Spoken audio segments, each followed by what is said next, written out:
अस्सलामु अलैकुम, मैं हूं नूरुल आरफीन सिद्दीकी और आप देख रहे हैं आरफीन नामा।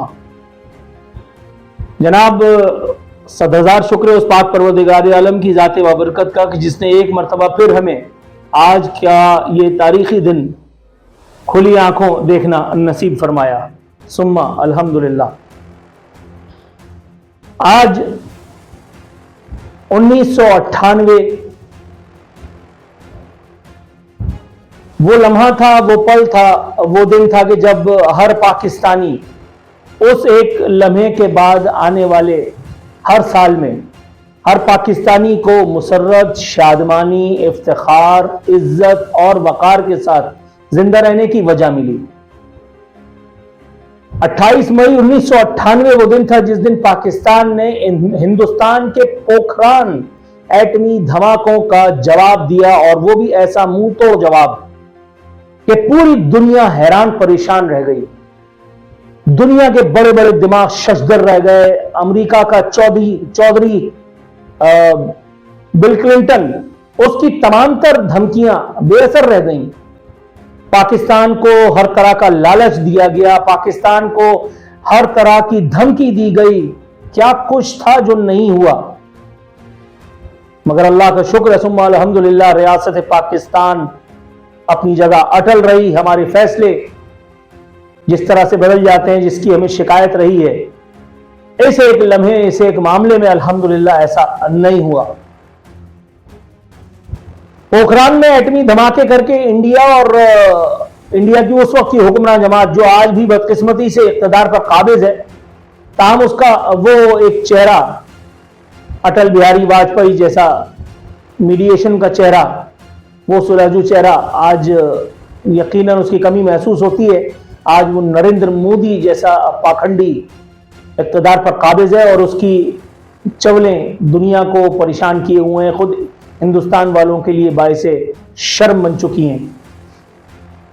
बीजेपी ने उस वक्त समझा था कि पाकिस्तान को इधर उधर से कहलवा के, दबा करके और अपनी मर्जी से कोई ना कोई फैसला सुनवा लेंगे, पाकिस्तान को उसके बाद फिर अपना आइटम बम दिखा दिखा करके डराएंगे। लेकिन जनाब, अल्लाह का शुक्र है सुम्मा अल्हम्दुलिल्लाह, ये पाकिस्तानी कौम, इसकी भी कोई कल अल्हम्दुलिल्लाह सीधी नहीं है। जब हम हारने पे आते हैं तो ऐसा ऐसा मैच हार जाते हैं कि अमान अल हफीज, लेकिन जब हम जीतने पे आते हैं तो ऑस्ट्रेलिया और बड़ी बड़ी टीमें हमारे सामने घुटने टेकती हैं। उसी तरह से जब हम मामलात करते हैं तो दुनिया हैरान हो जाती है कि यार ये क्या है। लेकिन जब हम फैसले करते हैं तो आप देख लीजिए ऑपरेशन सिंदूर का क्या तंदूर बना दिया। जब हम फैसले करते हैं तो देखिए आज 28 मई का यह दिन, जिसकी मैं आपको याद दिला रहा हूं, जिसकी कतई जरूरत नहीं, यार पाकिस्तान ही जानता है, लेकिन फिर भी रस्म है, इसलिए मैं भी अपना हिस्सा डालता चलूं कि 28 मई को कर्टसी डॉक्टर अब्दुल कदीर खान साहब मरूम, अल्लाह ताला उनकी कब्र को नूर से भर दे, मौसम पाकिस्तान, डॉक्टर अब्दुल कदीर खान और उनके साइंसदानों की टीम, उसकी शबाना रोज मेहनत और उनकी अनथक काविशों ने आज पाकिस्तान को सुम्मा अल्हम्दुलिल्लाह इस्लामी दुनिया की वाहिद एटॉमिक रियासत बनाया। और यही वजह है कि आज इंडिया हो, अमेरिका हो, रशिया हो, जापान हो या कोई और दुनिया का फन्ने खां, पाकिस्तान से बात करते हुए एक लम्हे के लिए सोचता जरूर है, क्योंकि हमारा तो लोग कहते हैं कि स्क्रू ढीला है, हमारा तो स्क्रू है ही नहीं। अगर हम फैसला कर लें तो फिर आप देखिए DGISPR बार बार तंबीह करते रहे इंडिया को कि मत करो मत करो मत करो। इंडिया नहीं माना, उसके बाद क्या हुआ वो सब कुछ एक तारीख है। अपने राफेल तैयारों के जनाजे उठा उठा करके ले जाना और भारत की किस्मत में लिखा था। उसके बाद पाकिस्तान एयरफोर्स की अजमत के गुण दुनिया गाती फिर रही है। दुनिया भर के न्यूट्रल तजियाकार इंडिया को थू थू कर रहे हैं। आज वो इंडिया जो कभी लीड लिया करता था अपनी मल्टी बिलियन डॉलर बल्कि ट्रिलियन डॉलर इकोनॉमी के सबब, आज वो इकोनॉमी सब फेल हो गई और आज इंडिया और इंडियंस दुनिया में रुसवा हैं। वो इंडियन मीडिया जो मोदी का लयपालक था, उसकी कोई कोशिशें, कोई हीले और बहाने मोदी को बचाने के लिए कामयाब नहीं हो पा रहे। और ये हमारे साथ सिर्फ और सिर्फ खुदाई फैक्टर है, अल्लाह जानता है। जुल्फिकार अली भुट्टो जैसा कैरेक्टर वो डॉक्टर अब्दुल कदीर खान को खत लिखता है, डॉक्टर अब्दुल कदीर खान उस खत का जवाब देते हैं, कॉरस्पॉन्डेंस होती है, वो पाकिस्तान आते हैं, जुल्फिकार अली भुट्टो एलिमिनेट हो जाते हैं, ज़ियाउल हक आगे आता है, एटॉमिक प्रोग्राम चलता रहता है, फिर ज़ियाउल हक एलिमिनेट हो जाते हैं, फिर बेनज़ीर आती है, एटॉमिक प्रोग्राम कंटिन्यू रहता है, बेनज़ीर एलिमिनेट हो जाती है, नवाज शरीफ आते हैं, और उसके बाद पाकिस्तान के एटॉमिक धमाकों की गूंज दुनिया को शशदर किए देती है। सुम्मा अल्हम्दुलिल्लाह, सुम्मा अल्हम्दुलिल्लाह। डॉक्टर अब्दुल कदीर खान साहब के मुताद्दिद इंटरव्यूज दुनिया की तारीख में जो सबसे ज्यादा मोस्ट वांटेड जो लोग थे, उनमें एक डॉक्टर अब्दुल कदीर खान साहब मरूम थे, जस्ट बिकॉज के वो पाकिस्तान जैसी एक छोटी सी कुव्वत को एक बहुत बड़ी कुव्वत बना करके दुनिया के चंद डिसीजन मेकर्स मुमालिक की सफ में खड़ा करवाना चाहते थे, और अल्लाह रब्बुल इज्जत ने फिर उनसे ये काम लिया भी।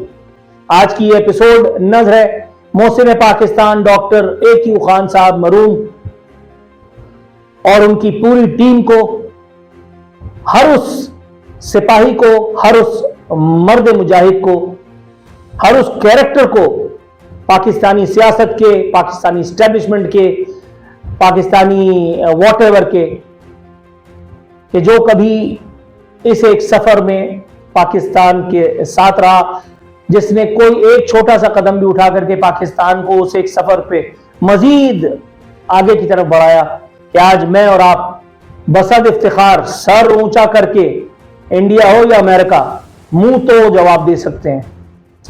वो डोनाल्ड ट्रंप जिसका स्क्रू सिरे से है ही नहीं हमारी तरह, जब ऑपरेशन सिंदूर शुरू हुआ था तो उसने कहा कि उसको पता था कि पाकिस्तान को मार मार के भुरकस निकाल देगा इंडिया, लेकिन तमाम तर अंदाजे गलत साबित हो गए, और अल्हम्दुलिल्लाह सुम्मा अल्हम्दुलिल्लाह जब भारत का कीमा हमने बना दिया तो वो चौधरी इसलिए मैदान में आ गया ताकि भारत को मजीद रुसवाई से बचाए, और ये सिर्फ और सिर्फ हमारे एटमी असासों के सबब डॉक्टर अब्दुल कदीर खान साहब मरहूम मगफूर और उनकी टीम और उनकी अंतक काविशों की बदौलत मुमकिन हो सका।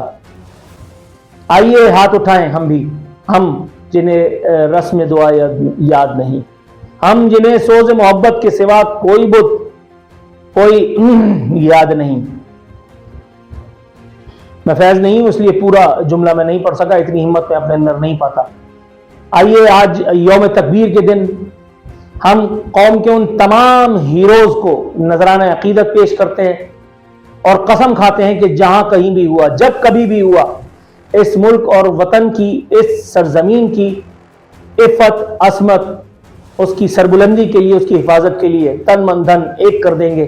अल्लाह ताला आपका, मेरा, हम सब का, इस सोनी धरती का, इस पाक वतन का, हमारे एटॉमिक प्रोग्राम का, इस एटॉमिक प्रोग्राम के हर एक कंट्रीब्यूटर का, हर मुहाफिज का मुआविन और मददगार हो। अल्लाह ताला उन तमाम लोगों को जिन्होंने इसमें कंट्रीब्यूट किया और जो इस वक्त इस दुनिया में मौजूद नहीं है, अल्लाह ताला उनकी कब्रों को नूर से भर दे। परवरदिगार आलम बिलखुसूस मोहसिन पाकिस्तान डॉक्टर ए.क्यू. खान साहब मरहूम मगफूर, पाकिस्तान जिंदाबाद, रियासत पाकिस्तान, अवाम पाकिस्तान, अफवाज पाकिस्तान पाइंदाबाद।